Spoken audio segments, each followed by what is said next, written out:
Estamos ao vivo, finalmente, depois de alguns reparos técnicos. E nessa aula, eu vou dar uma visão en passant, claro que não tem como ensinar tudo, daquilo que eu ensino no meu curso Super Memória para Provas e Concursos. Porque, na verdade, ele chama Super Memória para Provas e Concursos, mas serve para qualquer pessoa que quer aprender alguma coisa e cansou de se esquecer. Então, hoje vai ser cheio de conteúdo. Pega caneta, pega papel, enfim, para a gente poder anotar tudo isso. E quais são os desafios, né? A gente tem vários desafios da aprendizagem.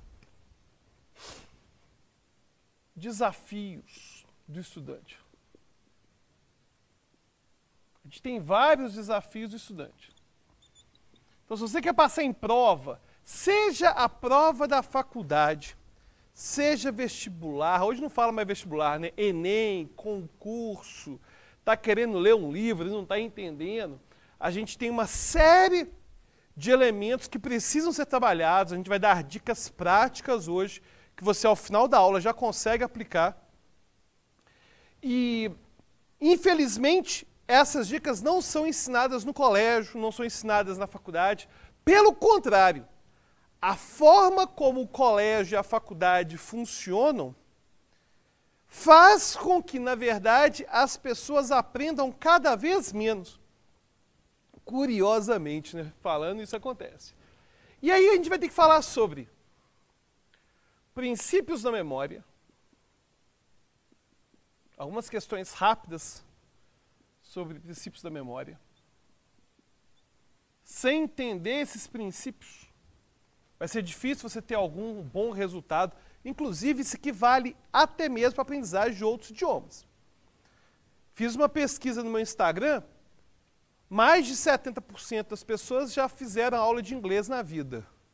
No entanto, no meu Instagram, apenas 46% fala inglês. Ué, por que isso aconteceu? Vou explicar isso hoje. A gente vai entender os princípios da memória, os dois maiores problemas do estudante.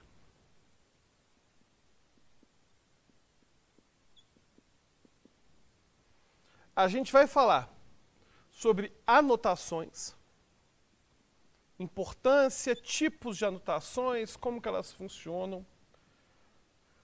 A gente vai falar sobre concentração. Aliás, no curso tem um módulo só sobre concentração. Concentração do estudante.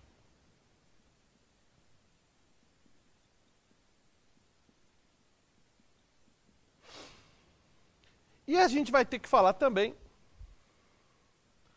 sobre organizadores gráficos. Vou dar uma pincelada sobre isso. Então, vamos lá. Primeira coisa que a gente tem que entender é o seguinte: por que você estudou inglês a vida toda e não sabe inglês? Por que você está estudando para o vestibular, tem 10 anos, não passou em nada? Por que você está se preparando para o mesmo concurso, tem um tempão e não sai do lugar? Na verdade, se a gente pensa em princípios da memória, tem dois princípios básicos.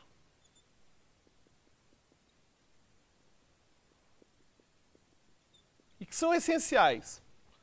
Primeiro, é a questão da transitoriedade.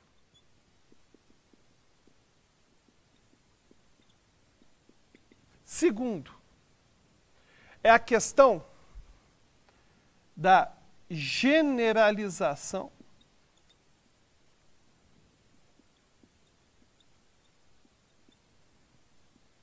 dos estudos.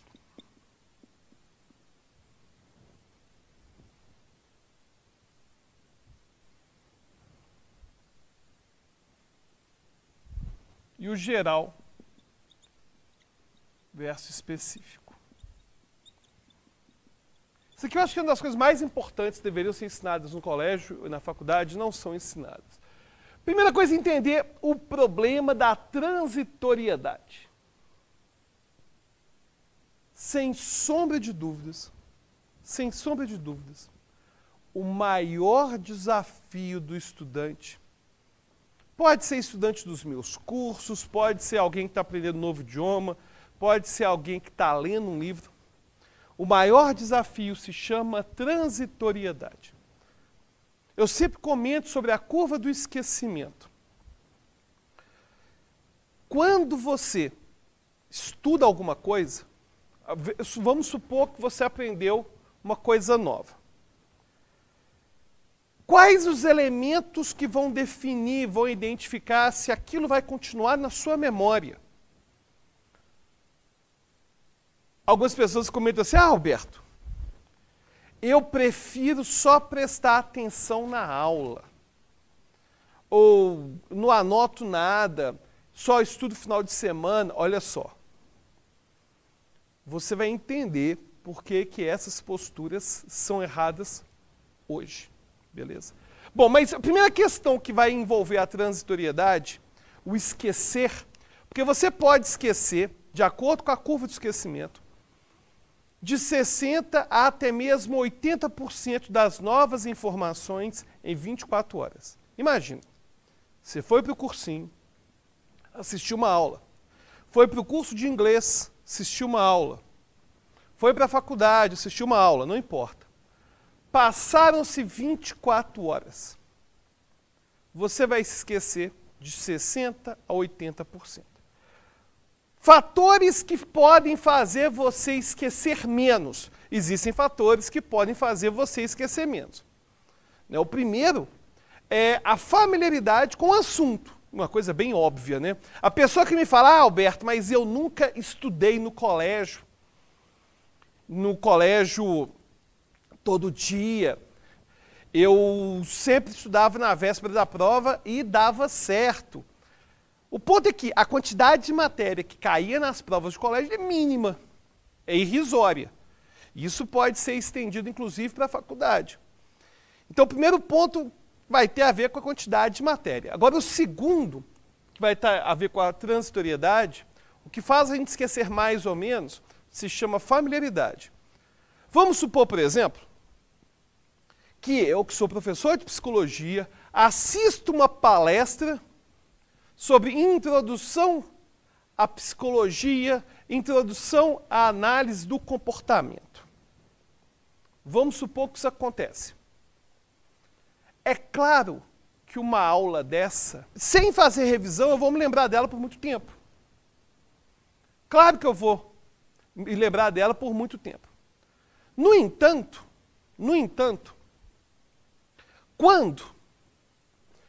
quando eu vou assistir uma aula de física quântica, é claro que uma aula de física quântica de verdade, beleza?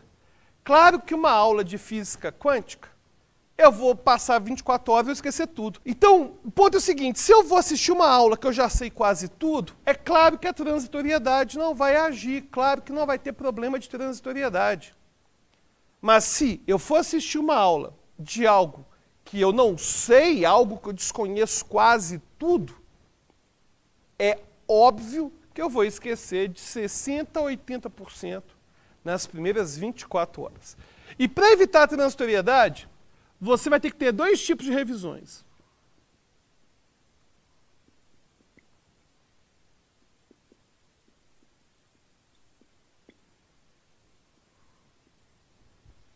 Primeiro tipo de revisão. Revisão da aula dada no dia. Então, primeiro é a revisão da aula dada no dia. A segunda vai ser revisões sistemáticas para manter o conteúdo. Observa que, na verdade, a revisão de manutenção do conteúdo de cada aula, ou seja, você viu uma aula hoje, está vendo essa aula aqui hoje, e a revisão sistemática do conteúdo não são a mesma. Não são as mesmas. E você vai ter que criar uma distinção para isso. A revisão da aula dada no dia, em geral, ela requer pelo menos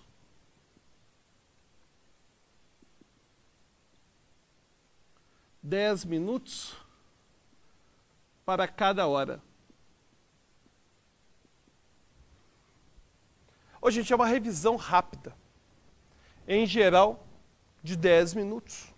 Uma revisão de 10 minutos para cada hora de aula. Então, vamos supor que você fica, por dia, 3 horas na faculdade, 4 horas na faculdade. Você vai ter que ter pelo menos 40 minutos de revisões para você não perder esse conteúdo. O ideal é que essa revisão seja feita em menos de 24 horas. E digo mais, o ideal é que ela seja feita antes de você dormir. Porque, inclusive, é durante o sono que existe um processo de consolidação da memória. É durante o sono que seu cérebro vai descobrir, identificar o que foi relevante e o que não foi relevante ao longo do dia. E aquilo que você repete, ele vai ter uma tendência de manter ativado com mais força. Agora, e se não tiver gente? Gente, vamos lá. Eu vou falar hoje do melhor possível.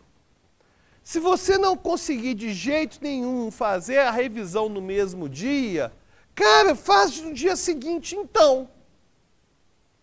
O ideal é fazer caminhada todo dia. O dia que não dá, você não vai, ué. Então a gente tem que ter mais maturidade para saber também que às vezes dá e às vezes não dá para fazer tudo, certo? O ponto é que se você pensar no tempo que você costuma gastar com rede social ao longo do dia, geralmente dá mais de 40 minutos. Geralmente dá mais de 40 minutos. E você pode rever esses 10 minutos, às vezes no ônibus, no trajeto, né? Às vezes até mesmo falando em voz alta, evocando em voz alta enquanto está dirigindo. Então, o fato é, você precisa fazer essas revisões. Pelo menos 10 minutos para cada hora estudada. Mas não é só isso. Não é só isso, não. Essa revisão mantém esse conteúdo, vai manter esse conteúdo lá, para você não esquecer e não perdê-lo completamente. Mas eu tenho a revisão sistemática, que eu vou chamar do método ABC, que é a forma que eu chamo essa técnica. Ô, gente, não existe essa técnica em nenhum outro lugar. Eu que inventei, então, na verdade, existem outros métodos de revisão espacejada. Eu não estou reinventando a roda, não. A revisão sistemática existe, só que esse nome de método ABC foi uma forma que eu criei para facilitar para você. O que você vai fazer? A revisão sistemática é aquela que vai permitir que você mantenha aqueles conteúdos sem que eles se percam. Já falei que um dos maiores problemas que a gente vai ter é a transitoriedade. Você não passa na prova e no concurso é por conta de transitoriedade. Sabe por que o cara começa a achar que nunca vai passar na vida? Sabe por que ele tem quase certeza que ele nunca vai passar em nada? Simples. Porque ele assiste a aula, ele entende, ele faz exercício, ele aprende, tudo beleza. Mas vai passando o tempo, ele esquece e vai mal na prova. Ele começa a achar, olha, se eu fiz todos os exercícios, se eu acertei todos os exercícios, como que eu não passo em nada? Não passo em nada porque não existe realmente uma manutenção do conhecimento. Você tem que gastar muito mais tempo fazendo revisão do que estudando coisa nova. Pra você ter uma ideia, no Campeonato Mundial de Memória, quando eu bati o recorde de memorização de cartas de baralho, eu consegui memorizar sem erro mais de 6 baralhos. E eu tinha 1 hora para fazer isso. Em geral, a gente despende os primeiros 10 minutos para fazer a memorização inteira. São os primeiros 10 minutos. A gente não gasta o tempo todo memorizando, porque a gente se preocupa muito mais com a revisão. A gente sabe da importância da revisão. E o mesmo vai acontecer com você. O mais importante é a revisão. E como que você vai fazer isso? Você vai pegar todo o seu edital, pode ser da prova, da faculdade, pode ser do concurso, pode ser qualquer coisa. Você vai classificar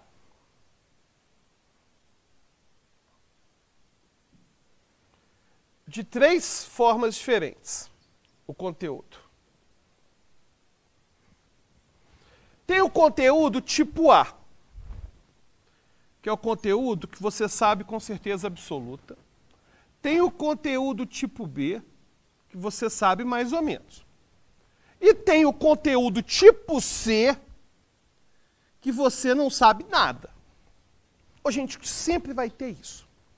Se você vai fazer um concurso e tá tudo C, significa que você não tem ainda base para poder passar nesse concurso tão cedo, é isso. O mesmo vale para vestibular, para Enem, enfim, para tudo. Aí você vai classificar tudo do edital da prova em A, B, C. Sei muito, sei mais ou menos e não sei nada. Qual dos 3 que você acha que você tem que focar a sua atenção? Qual que você acha? Como que as pessoas fazem, né? Geralmente elas fazem de forma muito errada. Elas focam a atenção no C. Tá lá o edital, né? O que o cara... Olha a ideia errada. O menino ou a menina faz o seguinte: vou focar no que eu não sei. É ou não é? Eu vou focar no que eu não sei. Aí ele pega aquilo que ele não sabe e só estuda o que ele não sabe. Aí vai ficar, sei lá, 3 meses estudando só o que ele não sabe. O que vai acontecer? Nesses 3 meses, esse C vai acabar se transformando em B.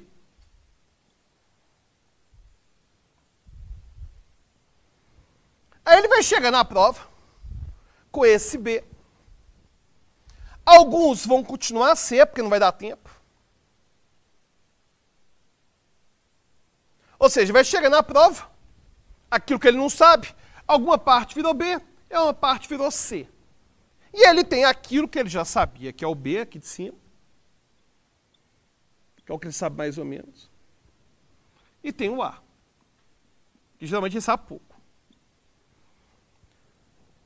Primeira coisa interessante é o seguinte: se você tiver branco, ansiedade, em qual que você acha que a ansiedade vai bater mais forte? No conteúdo tipo A, tipo B ou tipo C? Tipo C você nem faz ideia, né? O branco surge aqui, ó, é no tipo B. Primeiro problema. Se você chegar numa prova e a maior parte do conteúdo que você sabe for tipo B, você está muito suscetível a ter branco, a ter ansiedade. A gente até tem um curso especial de auto-hipnose para provas e concursos, em que você aprende a ter gestão emocional. Aprende a diminuir esse problema. Mas mesmo usando a auto-hipnose, mesmo controlando a ansiedade, mesmo usando várias técnicas de controle de ansiedade, se você, atenção, se você deixa tanta coisa sabendo mais ou menos, você está se sujeitando demais ao branco. Só que aí vamos supor que passou a prova. Você não passou, você ficou lá mais ou menos, não passou. Vai passar um mês, o A vai continuar. Só que os Bs, devido à transitoriedade, vão virar C. Esse é o grande problema. E o C vai continuar C. Ou seja, o primeiro grande problema que a gente tem é a transitoriedade. O que acontece? A pessoa se vê estudando e reestudando sempre os mesmos assuntos. Ela nunca tem certeza absoluta. Nunca tem certeza absoluta. Aí vai passar o primeiro mês, o segundo, o terceiro, aí a pessoa só vai voltar a estudar quando tiver outro edital. Aí daqui a 6 meses, talvez até alguns As viraram Bs. E ela vai fazer a prova. E ela sempre vai estar com algum tipo de defasagem. E ela sempre está recomeçando do zero. Então esse aqui é o pior cenário possível. Pior cenário possível. Só que existem cenários melhores. E eu vou apresentar agora 2 cenários melhores. Um que é melhor que esse, mas ainda não é o ideal. E o outro que vai ser realmente o ideal. Bom, vamos pegar agora um outro cenário. Essa mesma pessoa teve uma outra ideia. Não, vou fazer isso não. Eu vou fazer o seguinte. Eu vou fazer diferente. O que eu vou fazer? Eu vou pegar e focar em estudar principalmente o B. Aí o que vai acontecer? Esse A vai continuar sendo A. O A vai continuar A. Esse B, como o B pode ser muito grande, vai ter uma parte que vai ser um A, que vai virar A, e outra parte vai continuar B. Porque muitas vezes a maior parte que tem é o B. E o C a pessoa vai continuar sem saber. Porque ela não focou no C. O C vai continuar sem saber. Beleza, o C continua sem saber o C. Bom, o que vai acontecer? Primeiro, essa pessoa está muito menos suscetível a branco do que a anterior. Porque a parte que está suscetível a branco é essa aqui, ó. O C não tem branco porque a pessoa não sabe, né? Só que esse B aqui está suscetível a branco. Mas essa parte enorme está no A. Essa é a primeira questão. Agora vamos supor que ela foi fazer a prova. Observa aqui, olha que interessante. Tanto essa configuração quanto a configuração passada, a chance das duas pessoas passarem ou não passarem é quase a mesma. Só que na retestagem faz diferença demais. A primeira diferença não está nessa primeira prova aqui, ó. Não está na primeira prova. A diferença vai ter depois de um mês. Porque depois de um mês, ainda que a pessoa não tenha continuado estudando todo dia, que é o ideal, esse A provavelmente vai continuar. Alguma parte A, alguma parte vai acabar esquecendo, vai virar um B. Normal. Esse A aqui de baixo vai ficar uma parte A, outra parte B, normal. Certo? Esse B provavelmente vai virar C, que o B costuma virar C. E esse C vai continuar sendo C. Observa que, se essa pessoa continuar estudando, ela vai ter já que recomeçar com uma base muito mais bem estabelecida. Esse é o primeiro ponto. Com o ABC, você consegue estabelecer em ter certeza absoluta o que você sabe e o que você não sabe. Então esse aqui é um cenário melhor. Porque se a pessoa recomeça, beleza, vai recomeçar. Vai recomeçar tranquilo, vai recomeçar. Mas pelo menos ela vai recomeçar começando sem ser do zero. Ela não vai ficar com essa sensação de estar sempre recomeçando do zero. Certo? Aí o ponto é o seguinte. Vamos supor que a pessoa decidiu trabalhar muito em cima do ABC e cansou de ficar sempre reestudando do zero. O que vai acontecer?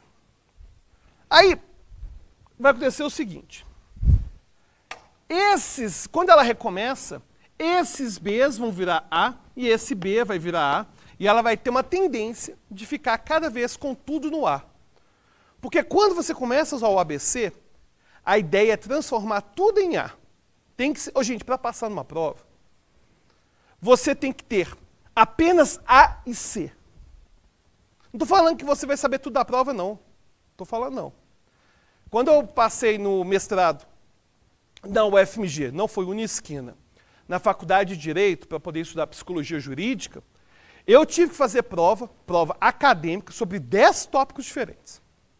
Desses 10 tópicos, tinham 2 que eu sabia nível B e 8 que eu sabia nível A. Ou seja, não tem como chegar lá sabendo 100% de tudo não, gente. Não tem como, não existe isso. Não existe. Mas você tem que otimizar ao máximo o A. Alguma pessoa fala assim, Alberto, mas é tudo C. Se é tudo C, você vai pegar só um desse aqui, bem pequenininho, transformar em B, para depois transformar em A.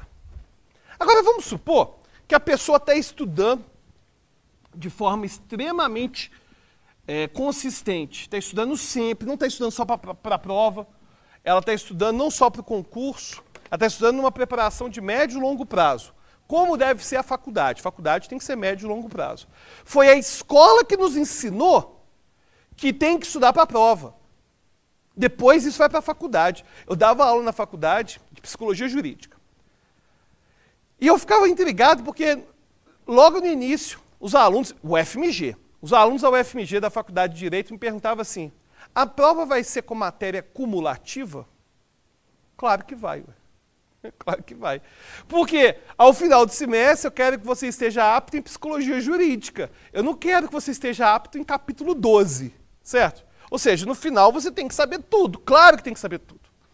Então, no colégio, quando começa com esse negócio de a matéria da prova é só capítulo 1, capítulo 2, o aluno começa a educar o cérebro dele para transformar aquele conteúdo que era C, transformar em B, fazer a prova e no dia seguinte esquecer.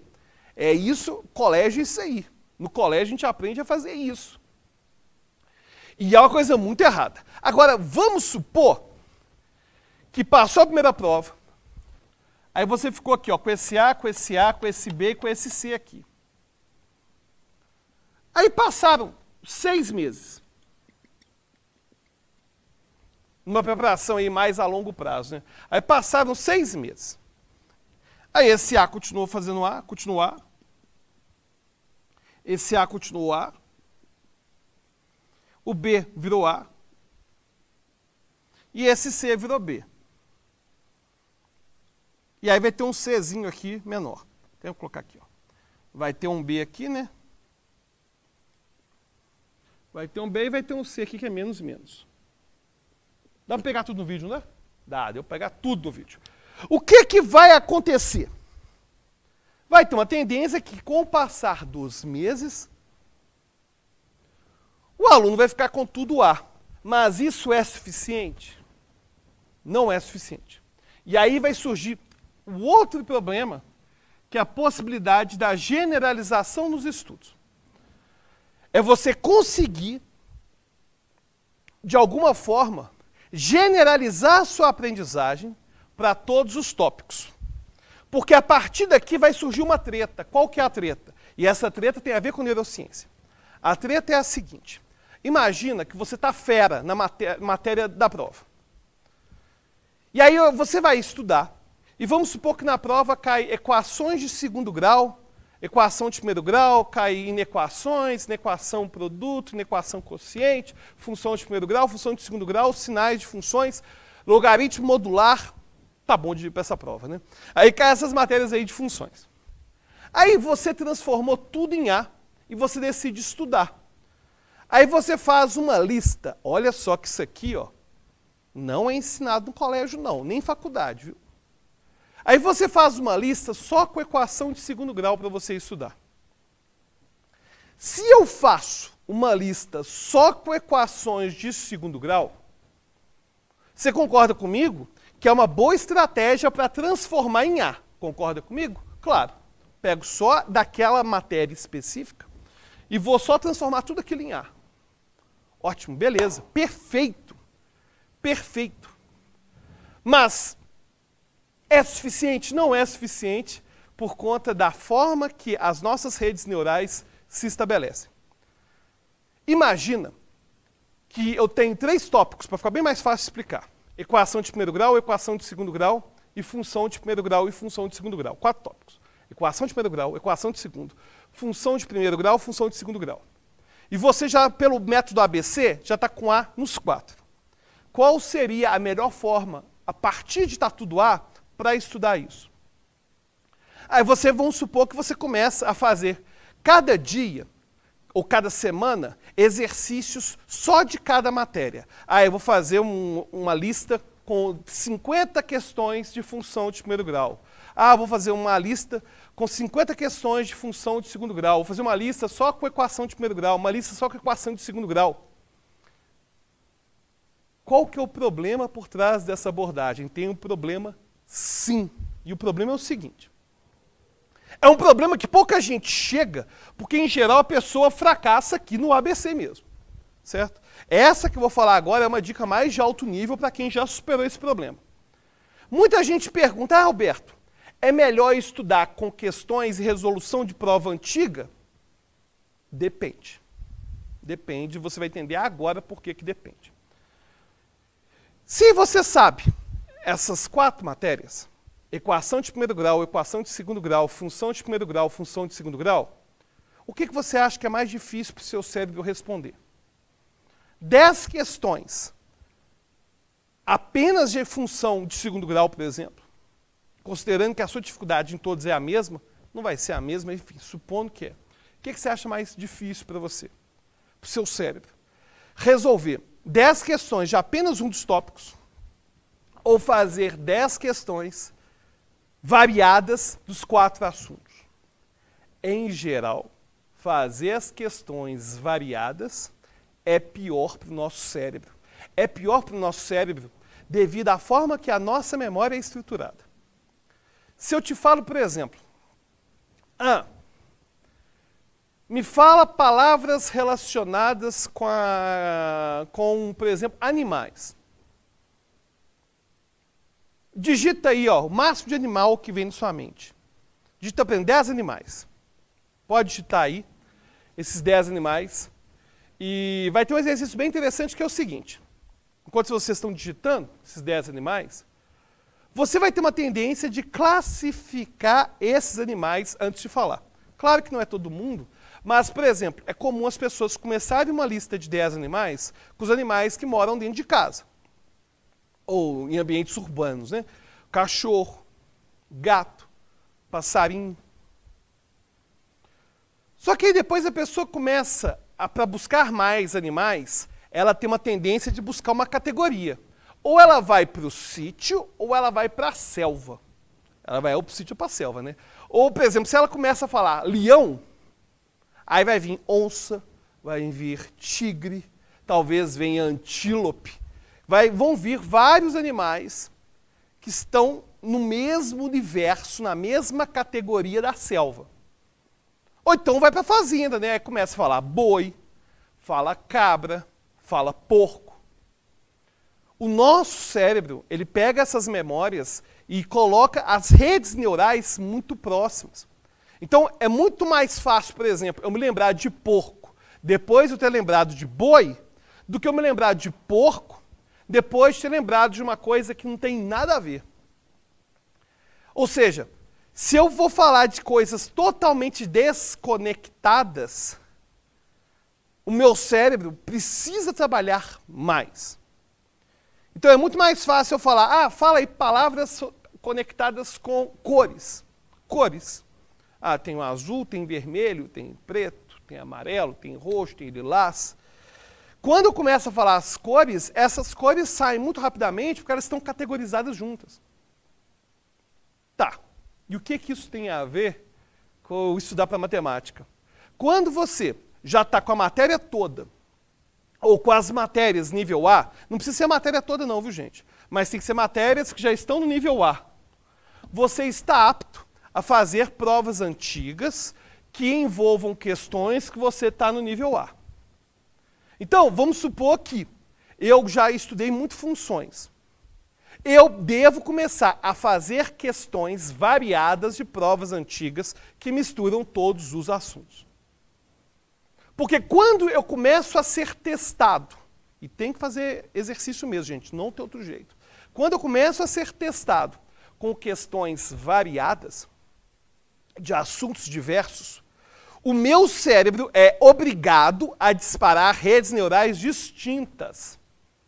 Então, ele é obrigado a pegar esse conteúdo de regiões diferentes. E isso faz toda a diferença. Isso vai fazer toda a diferença. Vai fazer toda a diferença porque eu preciso, de certa forma, conseguir generalizar esse meu estudo. Eu consigo fazer com que aquilo que eu estudei de função de primeiro grau funcione bem estudando, fazendo questões apenas de função de primeiro grau. Ou no Enem, que é tudo misturado. Por que você acha que os alunos têm dificuldade com a prova do Enem? Vou revelar um negócio, nunca fiz Enem na minha vida, porque na minha época não existia Enem, não.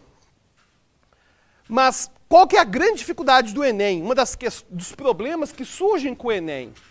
Simples. No Enem, não existe realmente a possibilidade do aluno comparticionar o conteúdo. Ele não consegue, por exemplo, fazer só questões do mesmo tópico de forma específica. Porque ainda que ele se decida a ir para a prova de matemática, as questões vão estar sempre de alguma forma misturadas com outros assuntos. E isso envolve outras redes neurais serem ativadas.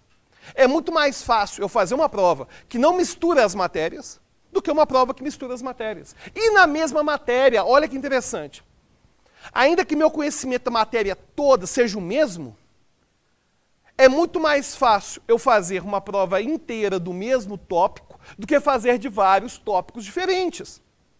Olha que interessante isso. Isso acontece porque o nosso cérebro, ele precisa durante a aprendizagem, ser exposto, primeiro, ao assunto para ele virar A, ou seja, para você ter certeza absoluta, mas depois, para você conseguir identificar cada um desses tópicos de forma separada, você vai ter que misturar os assuntos. Mas o que o aluno faz? Geralmente, ele só tem alguma coisa B e C, e ele começa simplesmente, de forma bem errada, pegar a prova antiga para resolver. Prova antiga é uma excelente ferramenta. É uma excelente ferramenta, sim. Tem vários sites aí que fazem isso, pega a questão antiga, mas só vai funcionar se forem assuntos que já estão no nível A. E depois vai funcionar de forma mais intensa se você misturar conteúdos nível A. Hoje tem aqueles sites, né, tipo questões de concurso, que permitem que você crie, por exemplo, uma lista de 20 questões, todas do mesmo tópico. Ou seja, mesma matéria, mesmo tópico.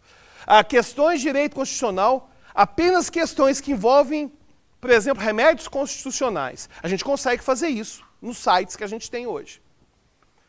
Esse tipo de seleção por assunto é muito bom para ajudar você a transformar tudo em A. Ou seja, dá para fazer prova antiga quando não é tudo A, quando é tudo B? Dá se for do mesmo assunto, porque aí vai virar tudo A. Mas vamos supor que está tudo B ou C, está tudo mais ou menos. Aí você pega, vou fazer a prova do Enem do ano passado. Ô, gente, esse negócio de resolver as provas anteriores na íntegra é a última etapa de qualquer preparação de vestibular e de concurso. É a última de todas as etapas. Por quê? É uma etapa de generalização. É uma etapa de generalização. Então, essa etapa de pegar questões variadas, ela só vai funcionar. Ela só vai funcionar se já for tudo tipo A. Mas Alberto, está tudo tipo C, o que eu faço? Tenha paciência. Tenha paciência. Então, eu vou falar num curso Supermemória, no supermemoria.com.br você encontra o curso, eu falo de técnicas, como as que eu vou falar ainda hoje, um pouco mais sobre isso, técnicas que vão acelerar a sua aprendizagem. Por exemplo, você classificar como ABC, vai acelerar a sua aprendizagem? Vai, com certeza. Mas por quê? Eu estou classificando tudo como ABC, vai ficar muito lento. Vai ficar talvez mais lento, mas você não vai ter retrocesso. Então a aprendizagem acelerada não é aprender da noite para o dia. É aprender mais rapidamente do que usando técnicas tradicionais que você viu na escola, que não funcionam. Então, o que eu quero que você entenda é que, se está tudo C, você, aos pouquinhos, vai conseguir de forma consistente, frequente, e melhorando isso e acelerando essa aprendizagem, bem ao pouquinho, no seu ritmo, Talvez tenha que passar no segundo concurso, talvez, O problema não é esse. O problema é que vocês, infelizmente, de forma frequente, estão sempre começando do zero. Aprender outro idioma é a mesma coisa. Aprender outro idioma é a mesma coisa. A pessoa fica só no C. Cada aula aprende um negócio. Depois chega no capítulo 10 e esqueceu o capítulo 9. Chega no capítulo 11 e esqueceu o capítulo 10. Aí fica aí, ó, nesse ciclo sem fim aí do Rei Leão. E ainda falando, já falei aqui, né, do ABC, já falei dos desafios que a gente tem ao usar o método ABC. Detalhe que eu não estou falando de técnica de memória, técnica de aprendizagem ainda não. Isso aqui é o início de tudo. Eu estou falando como que a nossa mente funciona. Como que a memória funciona. Nem estou falando de técnica. Porque não faz sentido eu falar de técnica se você não sabe isso. Não faz sentido falar de técnica se você não sabe isso. E um outro elemento que vai ser essencial é essa distinção entre geral e específico. Quando as pessoas começam a estudar e estão aqui, ó, querendo transformar tudo em A, elas têm uma tendência de ir direto para o específico. Então, ela vai estudar, sei lá, o artigo 5º da Constituição, ela vai direto para cada inciso e vai estudar cada inciso separadamente. O ponto é que, para a gente aprender, isso agora eu falei muito de matemática, né? Isso que eu vou falar agora não se aplica tanto à matemática, se aplica mais a matérias de humanas. Você precisa ter uma noção geral para depois ir para o específico. Ou seja, não adianta eu ficar memorizando o que acontece em cada linha do texto se eu não tenho uma noção geral sobre por que aquilo está daquele jeito. Se eu não tiver uma noção geral sobre o que são remédios constitucionais, eu não tenho condição de entender o que é habeas data. Não tenho condição. Eu preciso ter uma noção geral. E depois dessa noção geral, eu vou passar para alguma noção mais específica. Agora vamos ver aqui. Alguns comentários estão surgindo. Agora muita gente pergunta, o A não vai precisar mais revisar? O A, eu não preciso mais revisar o A? Precisa. Por quê? Lembra que eu falei? Será que o A eu preciso revisar? Preciso revisar o A. Por dois motivos. Primeiro, se aquilo ficar abandonado, ele vai virar B e vai virar C. E esquece mesmo. Esquece mesmo. E segundo, eu preciso de estudar o A na generalização. Eu preciso, quando fazer prova antiga que cai o A. O problema é, estudar apenas o A, tem gente que faz isso, né? Quer estudar, quer só massagear o ego. Ah, vou massagear meu ego, aí estuda só o A. Não só estudar o A não adianta, não. Inclusive, se vai estudar o A, o ideal é que todo o A que você vai estudar seja misturado com outros As. Porque você já passou da etapa de ter que deixar no nível A. O seu objetivo agora é ser capaz de identificar esse conteúdo em meio a conteúdos distintos, que é misturar a questão. É você fazer um simulado, só você, lá sozinha, aí você faz esse simulado com questões de 5 assuntos, por exemplo, que já são nível A, e mistura. O seu cérebro requer isso, requer. Porque senão você vai estar educando o seu cérebro a conseguir identificar os assuntos apenas quando você está apenas fazendo questão do mesmo assunto. Já teve uma questão em prova, uma coisa em prova, olha que coisa interessante que acontece em prova.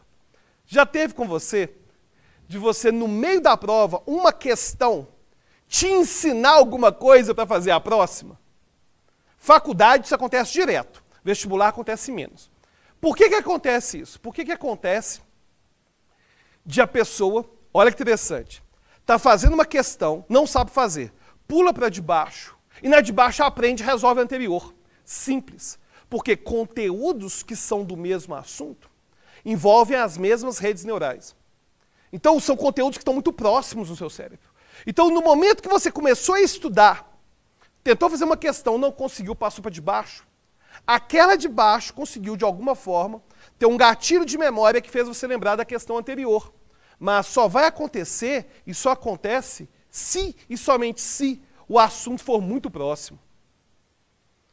E acaba que esse mesmo fenômeno pode acontecer com você. Você vai educar o seu cérebro a só saber fazer aquela questão em meio a questões parecidas. Aí pode ter branco também, mesmo com questão do nível A, por conta disso. Então, o assunto que está no nível A tem que ser estudado sim. Você não vai ficar sem estudar ele, não.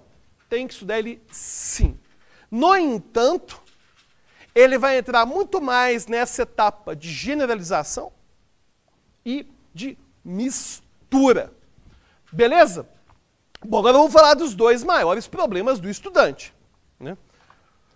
O primeiro problema do estudante, vamos lá, os dois maiores problemas do estudante.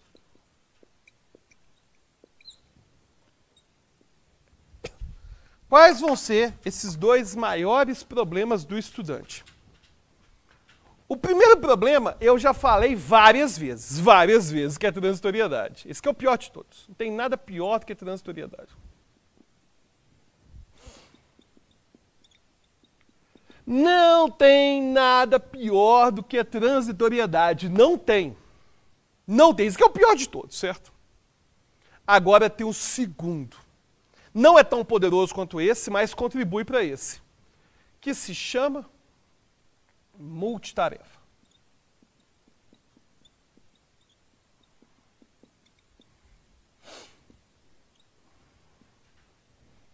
E essa multitarefa, ela vai estar tanto na seção de estudos, propriamente ditas, de estudos,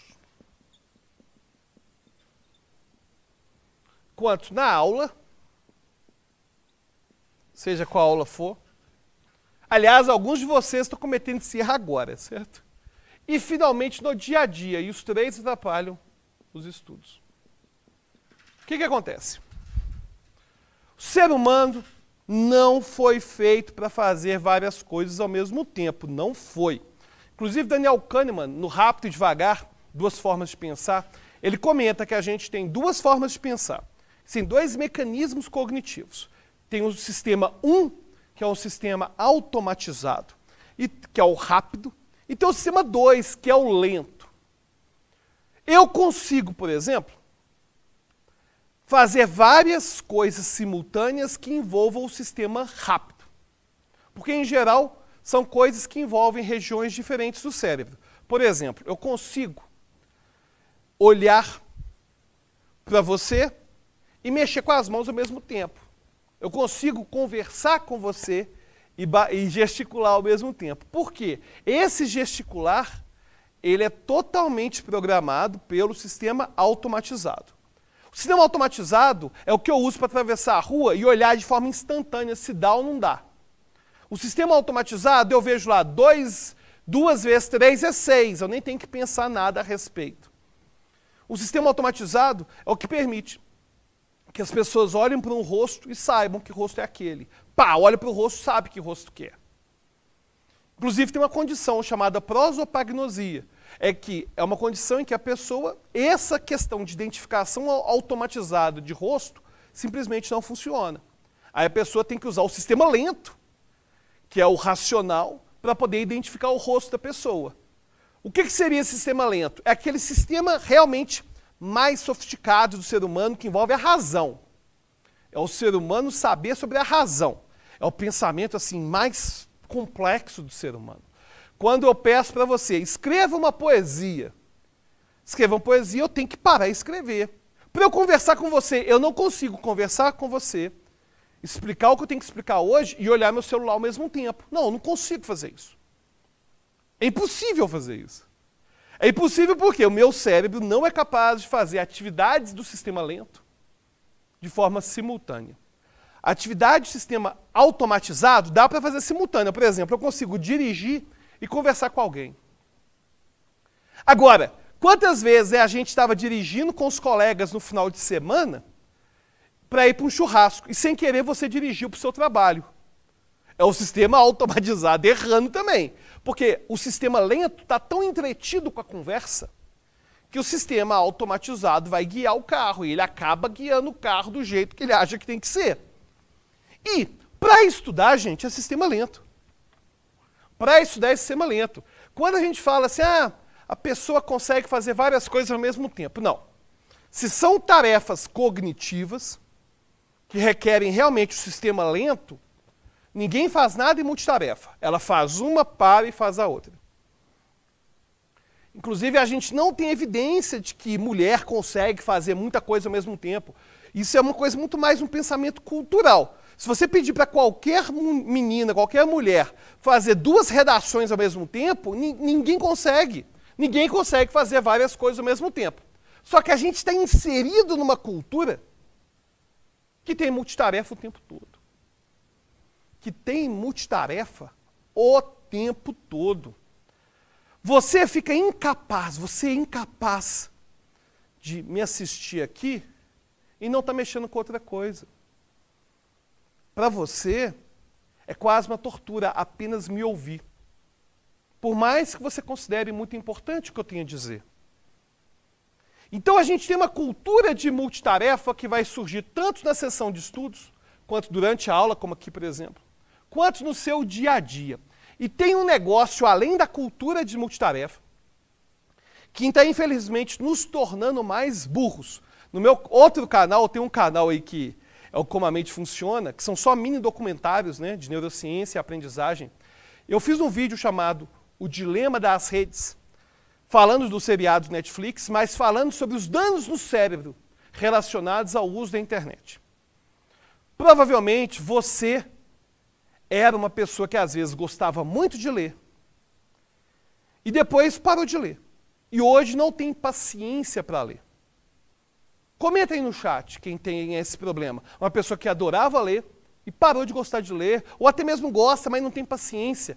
Dá aquela desculpa, né, que é falta de tempo, mas na verdade a gente sabe que é falta de, não só de prioridade, mas de habilidade de concentrar-se, né? Por que a concentração dos estudantes está tão ruim?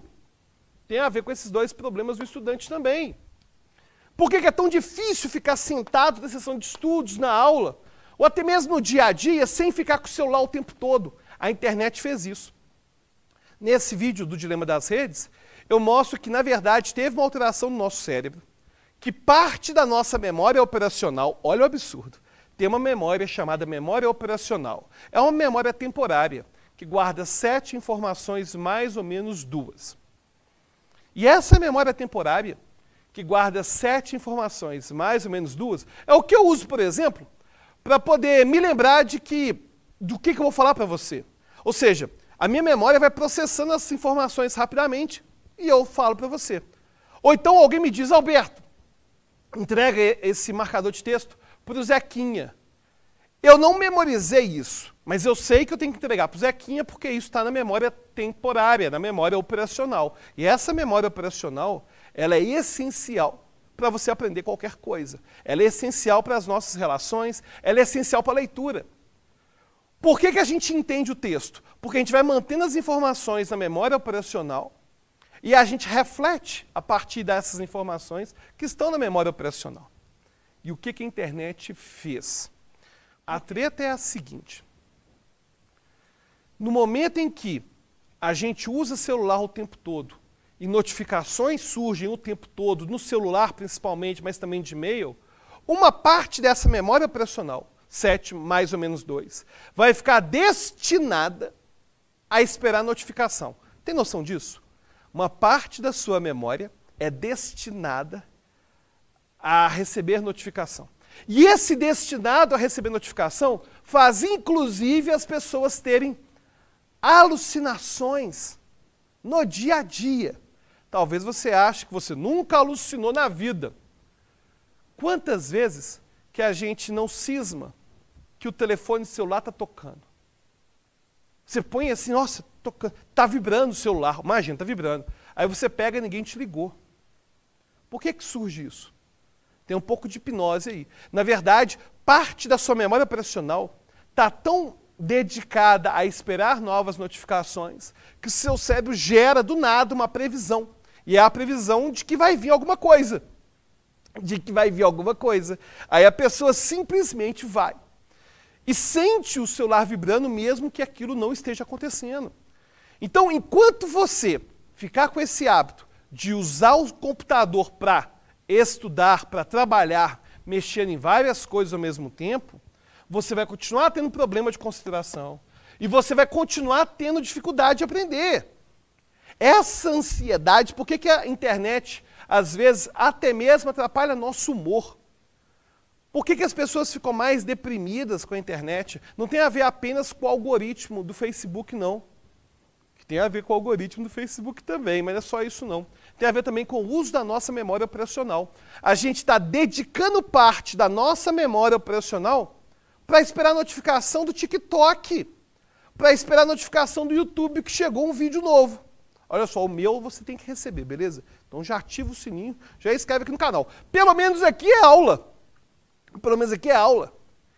E eu estou brincando, mas se você, por exemplo, quer seguir meus vídeos, mas tem problema de consideração, cara, é melhor desligar todas as notificações.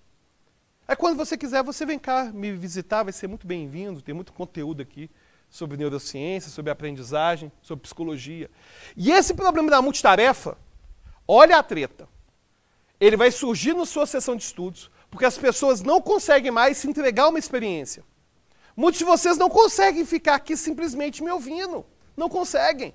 Tem que mexer em alguma coisa. E tudo isso que você faz, na sua sessão de estudo, mexendo no celular, fazendo várias coisas ao mesmo tempo, ou na aula, compromete a sua aprendizagem. Mas não é só isso.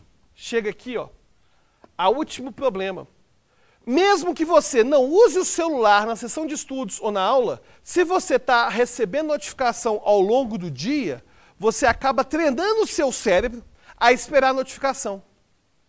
Aí, ainda que você desligue a notificação aqui, ó, você vai ter ansiedade, vai ter fissura, vai ter craving. Você vai ter uma ansiedade que é idêntica à de alguém que é viciado em álcool, por exemplo, ou que é viciado em alguma droga. Você começa a ter ansiedade por conta disso.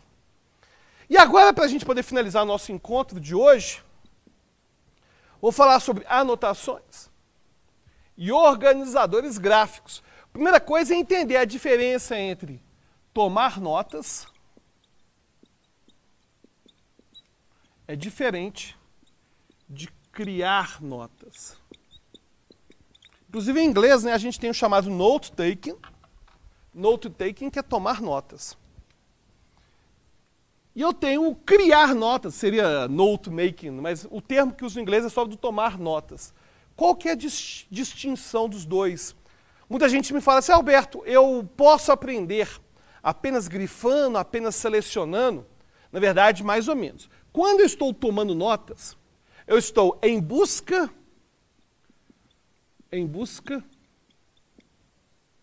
de minimizar a perda de conteúdo.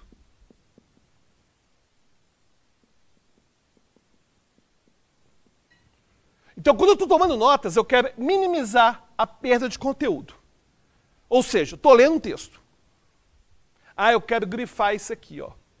Ferramentas de seleção vão entrar aqui, ó. Grifa texto ou marca texto. Eu vou grifar isso aqui. Por que eu grifo? Eu grifo porque eu não quero perder aquele conteúdo. Você vai grifar se for importante, mas mais do que isso, se tem risco de perder conteúdo. Tomar notas tem a ver com isso. Você está, por exemplo, numa sala de aula, prestando atenção no que o professor fala. O que você vai fazer? Você vai anotar aquilo que eu falei hoje, por exemplo, que é importante que você não sabia. Você não vai anotar tudo que eu falo. Não vai. Ou seja, o grifa-texto é a mesma coisa, só que no texto. Eu estou em busca de selecionar o conteúdo e tomar notas para eu não perder aquele material. Outra ferramenta que facilita são os títulos. Isso também é para quando está no texto. Eu começo a pegar, está lá o texto, por exemplo, finge que isso aqui é um parágrafo. Aí eu faço uma chave e dou um título para esse parágrafo. São formas de eu tomar notas, agora são notas aqui que estão no próprio material, para eu não perder o conteúdo. Então tomar notas, gente, é uma atitude de minimizar a perda de conteúdo. Além disso, tomar notas, muitas vezes, é uma forma de engajar. Às vezes a pessoa ela vai escrever alguma coisa para poder se sentir mais engajada com o conteúdo. Talvez você esteja copiando, tomando notas aqui agora, talvez de coisas que você já sabia, você já sabe de quase tudo, mas ainda assim toma notas para engajar o conteúdo. O único risco de usar o tomar notas para engajar conteúdo é você estar anotando alguma coisa que você já sabia, e depois, por estar anotando, não prestar atenção em algo importante que você não sabe. Certo? Então, o principal objetivo mesmo de tomar notas é minimizar a perda de conteúdo. Esse é o objetivo da gente tomar notas. O engajar vai ser importante, mas ele é um pouco menos importante. E aqui que vai ter grifa-texto. Inclusive, grifa-texto, tem gente que fala assim, eu tenho tendência de grifar tudo. Grifar texto é, no máximo, 10% do material. Se está grifando mais que 10%, provavelmente é porque o grifa-texto não pode ser utilizado e você usa títulos. Beleza? Tá, mas o que é criar notas? É criar do zero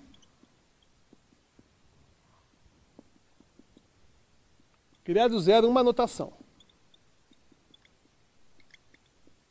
E qual que é o objetivo de criar do zero uma anotação? Dar mais sentido. Ou seja, quando eu estou criando notas, estou fazendo um resumo, por exemplo, o meu objetivo já não é perda de conteúdo. Aqui, quando eu estou criando notas, vão ter coisas que eu sei com certeza absoluta.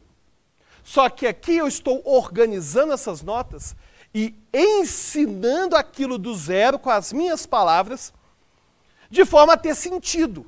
Ou seja, eu vou integrar aqui tudo que foi grifado, tudo que foi selecionado, os títulos, as aulas da faculdade. Eu vou pegar tudo isso que eu peguei de notas, todas as notas que foram tomadas, notes taken, né? Eu vou pegar todas essas notas e vou integrar para dar mais sentido numa anotação que vai ensinar aquilo do zero.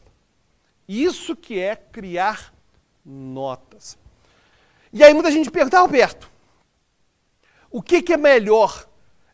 Usar mapas mentais ou estudar por provas? Se você assistiu essa aula toda até aqui, você já sabe que essa pergunta não faz sentido. Porque mapas mentais é o tipo quê? De organizador gráfico. Mapa mental, mapa conceitual, fluxograma, espinha de peixe, não importa. São anotações que você cria para dar mais sentido para o material.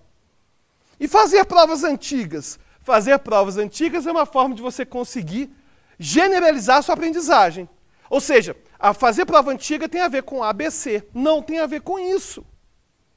E você já viu isso no colégio? Não, infelizmente, você nunca viu isso no colégio. Beleza? E quem quiser ser meu aluno, supermemoria.com.br. Inclusive, gente, estudar comigo não é só as aulas lá na internet não, viu? Tem grupo de estudo, vai ter reunião pelo Zoom. A gente sempre organiza encontros com os alunos. Eu queria agradecer demais a participação de vocês. Coloca a sua dúvida sobre a aula de hoje. E vamos que vamos estudar cada vez mais e até a próxima.